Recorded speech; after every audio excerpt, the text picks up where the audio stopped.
अस्सलाम वालेकुम वरहमतुल्लाहि वबरकातुहू। दोस्तों,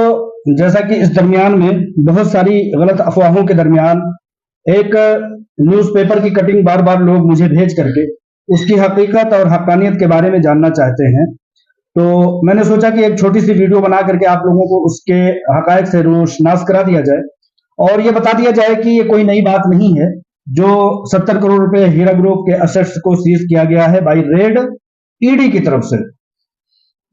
तो मैं आप लोगों को बड़े बावसूख अंदाज में बताना चाहता हूं कि ये कोई नई बात नहीं है। ईडी के अपनी समझिए कि रिपोर्ट के मुताबिक जो कोर्ट और कचहरी में डाला गया है, 95 प्रॉपर्टीज ऐसी हैं जिसको ईडी ने अटैच किया हुआ है। ये रिपोर्ट है सन 2018 की, यानी कि जब से आलमा डॉक्टर नोहेरा शेख साहिबा के ऊपर जो है शबखून मारा गया कंपनी पर, हीरा ग्रुप ऑफ कंपनीज पर, उस वक्त ही ईडी ने 95 के करीब लगभग प्रॉपर्टीज को सीज करने का और उसके असेट्स को मुंजमद करने का एक कोर्ट को जानकारी दी थी। तो ये 5 नई प्रॉपर्टियां कोई नई पैदा नहीं हुई है, ना इस दरमियान में कोई नई खरीदी गई है। उसी 95 प्रॉपर्टीज में से ये फिर से दोबारा उसी पर रेड मारा गया है और उसी की खबर अखबारों में छपाई गई है। इस तरह की बहुत सारी खबरें हम भी न्यूज़पेपरों में छपाते रहते हैं, उस पर इतना सीरियसनेस नहीं लिया जाता। लेकिन अब चूंकि 70 करोड़ रुपए की बात, हीरा ग्रुप ऑफ कंपनीज की 5 नई जायदादों के बाद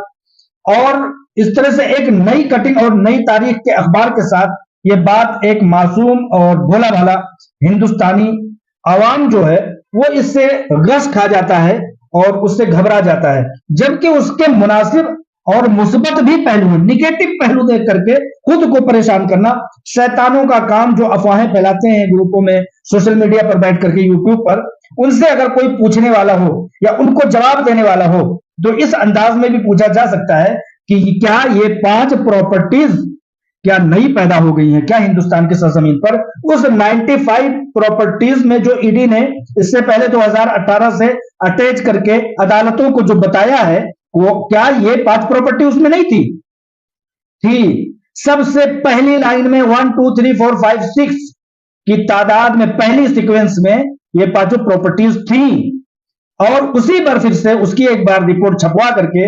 लोगों को वर्गलाने की, लोगों को परेशान करने की एक बार कोशिश की जाती है। इन सब चीजों से मुस्बत भी रिजल्ट निकालने की जरूरत है। कैसे मुस्बत रिजल्ट निकालने की जरूरत है, मैं आप लोगों को बताना चाहता हूं। 70 करोड़ रुपए की सीज्ड की गई property Heera group of companies, उसका मुस्बत पहलू यह है कि भाई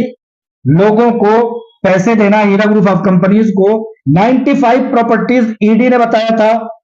और एसएफआईओ ने 110 प्रॉपर्टीज बताया है। यानी कि ये बात इस बात की तस्दीक कहलाती है कि जो हीरा ग्रुप ऑफ कंपनीज ने ये कहा है, उसकी सीईओ आलमा डॉक्टर नोहेरा शेख साहिबा ने कहा है कि मेरे पास या मैं या हीरा ग्रुप ऑफ कंपनीज इतनी लायबिलिटी रखती है, इतनी हैसियत रखती है कि आप लोगों के पैसे चुटकियों में दे सकती है। इन 70 करोड़ रुपए का एक अदना सा मिसाल ये भी समझा जा सकता है। उसकी मुस्बत दलीलों में से एक दलील ये भी कही जा सकती है कि भाई ये 95 प्रॉपर्टीज में से बाहर थी क्या ये प्रॉपर्टीज, या उन्हीं में से ये भी है, या एसएफआईओ ने जो 110 प्रॉपर्टी दी है या बताई है अपने एफिडेविट में, क्या ये उससे बाहर है? अगर बाहर नहीं है तो इतना वावेला मचाने की क्या जरूरत है? अगर 5 प्रॉपर्टीज की तादाद 5 प्रॉपर्टीज की कीमत 70 करोड़ रुपए होती है बाई ईडी, बाई डिपार्टमेंट और बाई न्यूज़पेपर कटिंग के,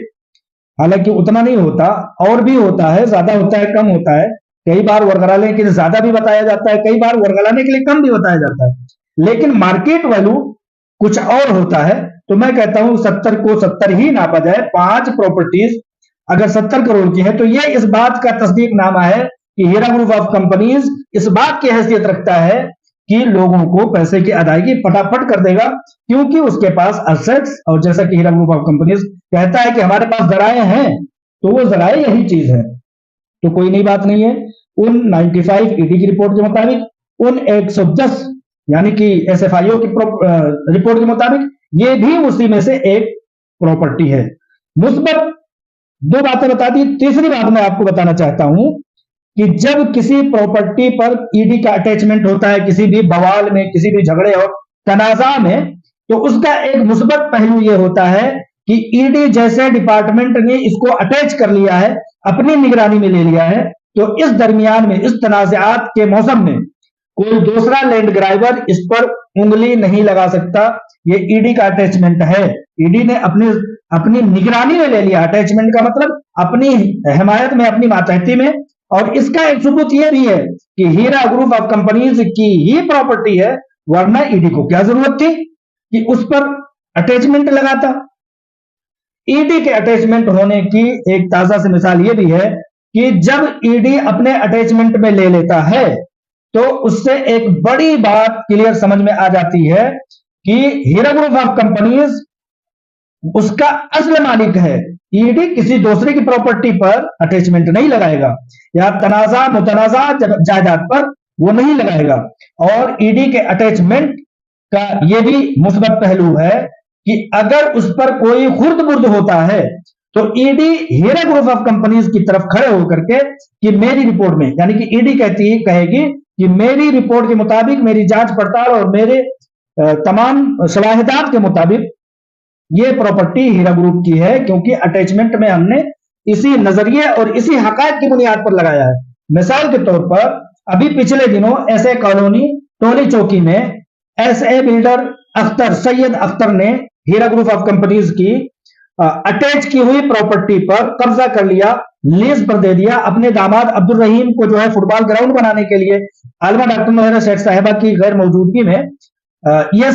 सब काम किए। और क्या किया, एसए बिल्डर सैयद अख्तर टोली चौकी हैदराबाद के लैंड ग्राइबर ने यह किया कि हीरा ग्रुप ऑफ कंपनीज की उस प्रॉपर्टी पर जिस पर कि ईडी ने अटैचमेंट किया हुआ था, बिल्डिंगें बना ली।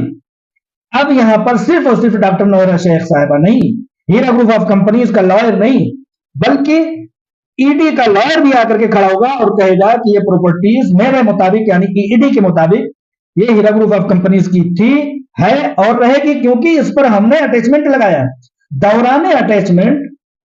जब ईडी ने अटैचमेंट किया उस पर, उसके बाद अगर कोई कंस्ट्रक्शन करता है, कोई खुर्द-बुर्द करता है, किसी तरह का इंक्रोचमेंट करता है, तो उस पर ईडी भी एक शवाहिद और एक गवाही और एक सबूत के तौर पर हमारे साथ खड़ी होगी। दूसरी सबसे बड़ी मिसाल जुबली हिल, हैदराबाद जुबली हिल में एक ख्वाजा मोइनुद्दीन नामी ऑफिसर आकर के हीरा ग्रुप ऑफ कंपनीज के बंगले में काबिज होता है और उसके कागजात बना लेता है अपने साले और अपनी बीवी के नाम से। हालांकि उस पर अटैचमेंट है। मैंने ईडी से उसके ट्विटर हैंडल पे पूछा है कि सर ये कैसे मुमकिन हो सकता है कि ईडी का अटैचमेंट हो, ये कह करके कि ये property Heera group of companies की है, लेकिन फिर भी एक लैंड ग्राइबर आता है, जमीन माफिया आता है और उसमें अपना दखल करके वहां पर पड़े हुए सामानों को लूट लेता है और अपने इस्तेमाल में ले लेता है, उसमें रहाइश अख्तियार कर लेता है। तो मैंने यूं पूछा कि केंद्र के ईडी को यह चीज पता होना चाहिए, पता लगना चाहिए कि ईडी के अटैचमेंट के बावजूद एक ख्वाजा मोइनुद्दीन नामी शख्स उस पर आता है और कब्ज हो जाता है। तो ये चीज इस बात की दलील है, ईडी का अटैचमेंट यहां पर दलील है कि ये प्रॉपर्टी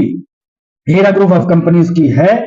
और उस पर हीरा ग्रुप ऑफ कंपनीज का ही हक है। और इसके शवाहिद के लिए, इसके गवाही के लिए वो पंचनामा जो अटैचमेंट के टाइम ईडी ने दिया है और देगा, वो वहां पर सबूत के तौर पर खड़ा होगा और कहेगा कि हमारे रिकॉर्ड के मुताबिक ये हीरा ग्रुप कंपनीज की है। लिहाजा फैसले होने में, इंसाफ प्राप्त करने में, हासिल करने में, इंसाफ मिलने में ईडी बहुत बड़ा एक गवाह साबित होगा। उसका पंचनामा, उसका अटैचमेंट और उसके ये अखबारों में दिए गए न्यूज़पेपर कटिंग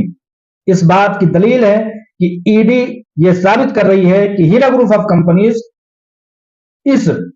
लायक है कि लोगों के पैसे दे सकते हैं, उनके पास असेट्स की शक्ल में मौजूद है। और बहुत भी सारी चीजें मेरे पास हैं ऐसे मुस्बत पहलुओं के लिए। इंशाअल्लाह ताला वक्त पर मैं आप लोगों को बताता रहूंगा। लिहाजा सवालात का अब यहां पर मामला थम जाना चाहिए कि ये न्यूज़पेपर में छप गया। न्यूज़पेपर हिंदुस्तान में 15,000 की तादाद में, उर्दू, हिंदी, इंग्लिश, मराठी, मलयालम, तेलुगु, उसमें न्यूज़पेपर में किसी खबर का शाया हो जाना किसी की, समझिए कि हक्कानियत या किसी को वर्गलाने की, किसी को परेशान करने की दलील नहीं होती। वो एक न्यूज की शक्ल में, रिलीज की शक्ल में दिया जाता है, उसको छापा जाता है। वो सिर्फ परेशान होने के लिए नहीं होता है, वो इत्मीनान होने के लिए भी होता है। अब देखना यह है कि हम उससे मुस्बत पहलू निकालेंगे या मनफी पहलू निकालेंगे। मुस्बत पहलू निकालने के कोई भी अख्तियारात और कोई भी जराए नहीं है, लेकिन मनफी किरदार निकालने के लिए, मनफी रिजल्ट निकालने के कोई ऐसा सबूत नहीं। लेकिन मुस्बत मामलात इनमें से निकालने के लिए सैकड़ों ऐसी चीजें मैं गिनवा सकता हूं, जैसे कि अभी नंबर वाइज और बगैर नंबर के मैंने बहुत सारे मुस्बत पहलू हीरा ग्रुप ऑफ कंपनीज के हक में, सरमायाकारों के हक में और हीरा ग्रुप ऑफ कंपनीज की हकदानियत, उसकी मजबूती, उसकी बुनियाद और बाबुनियाद होने के लिए जो मैंने चीजें बताई, इन न्यूज़पेपर कटिंग से आप लोग ये समझें, ये भी समझें। और रही बात इस दरमियान में जो हीरा ग्रुप ऑफ कंपनीज की 5 असेट्स में से ईडी की जो रेड पड़ी, वो कहीं ना कहीं बौखलाई हुई और बगैर किसी सबूत और गवाह के और एक 5-6 साल की चली हुई कानूनी कार्रवाई और अदालतों की, कोर्टों की, कचहरियों की कार्रवाई के बावजूद ये सुबह सुबह फजर के वक्त जाकर के इस तरह की कार्रवाई करना, कहीं ना कहीं ईडी के बौखलाहट, ईडी के गैर सबूत होने का, ईडी के हाथ में कुछ भी ना होने का, ईडी के मतलब बेबुनियाद होने का और हीरा ग्रुप ऑफ कंपनीज को दबाने का, कुचलने का इससे सबूत मिलता है। जो मौजूदा 5 असेट्स पे जो रेड की गई है ईडी की तरफ से, क्योंकि ऑलरेडी भैया आपके अटैचमेंट में है वो चीजें, लिहाजा आप सुप्रीम कोर्ट में पक्ष हो, सुप्रीम कोर्ट में आप एक पार्टी हो, आपको कहना था, सुनना था, तो वहां से इजाजत लेना चाहिए था अदालत से। फिर उसके बाद आप बाई इत्तला बाई मुत्तला किए हुए बजरिए खतों की दावत के या टेलीफोन के कि हम आपसे कुछ सवालात के लिए मिलना चाहते हैं, लेकिन उसके बावजूद अगर इस तरह से मिला जाता है तो डराना, धमकाना, वर्गलाना और किसी तरह से उनको होपलेस करना, है ना, ये सब इन्हीं सब चीजों की ये दलील है जो ताजा समझिए कि रेड की गई है। वरना हकीकत तो ये है कि ये वो प्रॉपर्टीज जो नई नई खबरें बना करके छापी और छपवाई जा रही हैं, ये वही प्रॉपर्टीज है जो 95 ईडी के मुताबिक और एसएफआईओ के मुताबिक 110 प्रॉपर्टीज में जो शामिल है, उसमें ये भी है, कोई नई बात नहीं है। जज़ाकल्लाहु खैर, वक्त देने के लिए, सुनने के लिए, इत्मीनान बख्श बात हासिल करने की तवज्जो के लिए। अस्सलाम वालेकुम रहमतुल्लाहि।